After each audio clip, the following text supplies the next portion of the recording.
हमारे इस चैनल मैथिली गंगा को लाल बटन दबाकर सब्सक्राइब करें व घंटी के निशान का बटन दबाएं ताकि सभी नए वीडियो आप तक तुरंत पहुंचे बिल्कुल मुफ्त।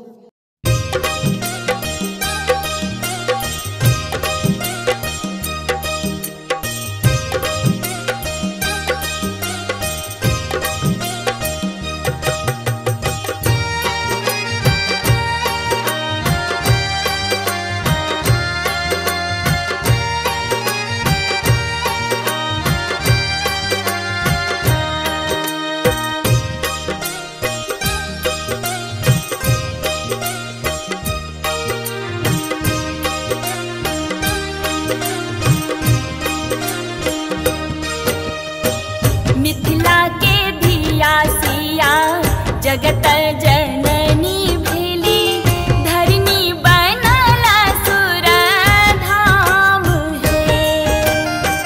मिथिला के धिया सिया जगत जननी भेली, धरनी बनला सुर धाम है। धरनी बनल सुर धाम है। धरनी बनल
हमारे इस चैनल मैथिली गंगा को लाल बटन दबाकर सब्सक्राइब करें व घंटी के निशान का बटन दबाएं ताकि सभी नए वीडियो आप तक तुरंत पहुंचे बिल्कुल मुफ्त।